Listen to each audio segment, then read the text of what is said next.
Hey there. All right, David here.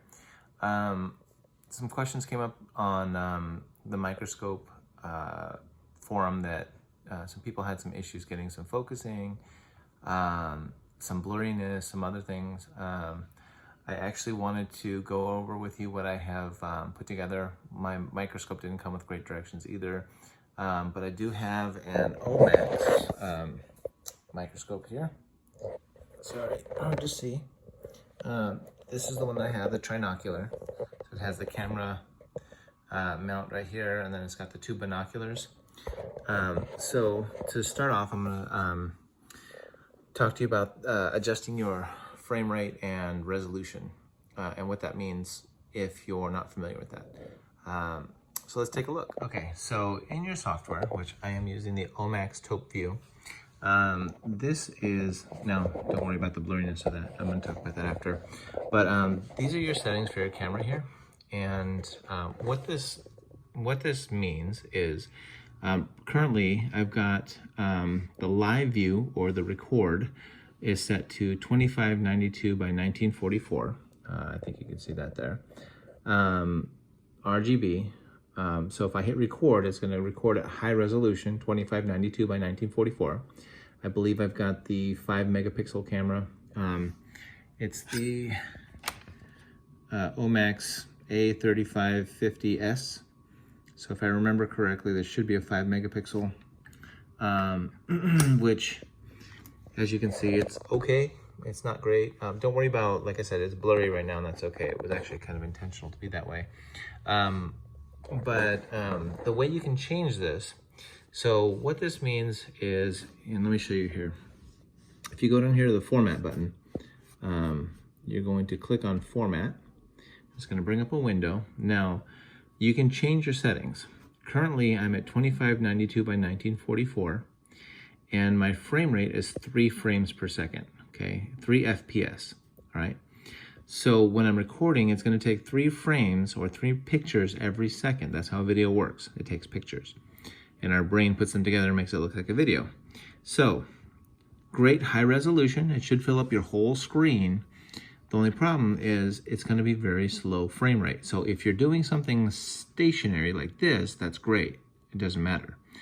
If you're doing something that moves with, like, nematodes or ciliates or things like that that you need to track, or that you want to watch move in your sample, you're going to have to do a faster frame rate, because that 3 frames per second is going to get really blurry, and it's going to be missing all the details of what you're doing. So if you look here, I'm going to change this to 1620 by 1200, and you're going to see my frame rate then goes from 3 frames per second to 5 frames per second, okay? So it's capturing now 5 pictures per second, which is a little bit better, not great, and you're sacrificing a little bit of the high quality or high definition of the image by giving you a faster frame rate. So the next one down would be 1280, and you can see here there's many different settings. The higher quality, the lower frames per second, the lower resolution, or the lower speed, the lower resolution, the higher speed. So if we go to the 1280 by 1024, that's now 9 frames per second. So we're getting up there in speed. It's taking 9 pictures every second, okay? Which is okay. It's not great. Typically, I like to work as high frame rate as I can, especially when I'm working with things that are moving fast. 15 to 30, so 30 to 60, actually, so 60 frames per second is great. Most things are not going to be able, most of your cameras and computers probably won't be able to handle that. If you've got a high resolution graphics card and a high resolution camera, you might be able to do 60 frames per second, or even up to 120 frames per second, which is great when it comes to movement. It's going to look very smooth and very sharp when it's moving. So, so 9 frames per second is still pretty weak, but the resolution's not bad, okay? You've got kind of a low middle range right there compared to the higher resolution with the lower frame rate. The next one that we're going to look at is the, I'm going to skip this one because it's the same frame rate. It's not much difference. We're going to go to the 800 by 600. Now this jumps all the way up to 20 frames per second, okay? Anything from 15 to 30 frames per second is going to be okay. 30 is half of 60, and it's not bad, actually. 30 frames per second is decent. Some of yours are only going to be able to do 30 frames per second at the most. So this is 20, which is higher than the 15. Anything from 15 to 30 is okay. 15 is going to be a little bit on the iffy side, but it should be fine. It should be decent quality. So 20 frames per second is good. All right. And that's at 800 by 600, which is a decent size video. All right. You're not going to blow this up to a, big screen TV, but you'll be fine with this. And the next one I'm going to show you is 640 by 480. That jumps all the way up to your 30 frames per second. If you've got a really fast moving microbe in your screen, you're going to want to do the 30 frames per second. Okay. Yeah, you're going to lose some of the ability to really blow it up and get it, not pixely if you're doing it big, which most people aren't doing anything super big. That'll be acceptable. 640 by 480, 30 frames per second. You're going to get the best movement capturing ability. So a standard TV frame rate is anywhere from 60 to 120 frames per second. Okay, so if you want TV quality, you've got to get up in that 60 to 120, which most of your systems probably won't be able to handle that. But 30 is not bad. 30 is decent. Okay. If you really need a larger video for some reason, do the 20 frames per second at 800 by 600.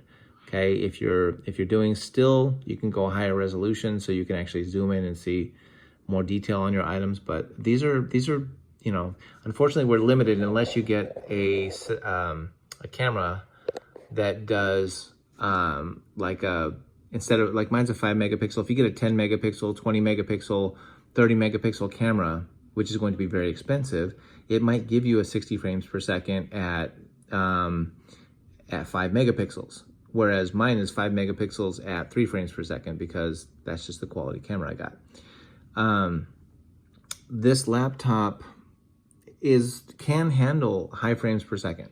It can handle, I think, up to 120 frames per second, but the camera is not compatible with that. So you've got hardware and software limitations.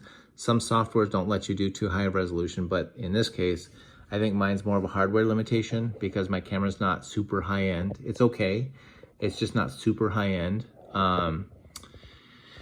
But I hope that helps. That kind of gives you a range and what to expect and how to fix that. Now, if you are recording something, let's say at high resolution, because you're like, oh yeah, I'm going to do the best I can do, and you're just looking at still stuff, and then all of a sudden a fast moving item comes into your screen, you're like, hey, wait a second, what was that? You'll be able to see it through your binocular, but you're going to notice you're just going to see this blur across your screen and your camera. So you're going to have to stop your recording and then start change your setting and then go to record again. Now, you don't have to go into the format most likely.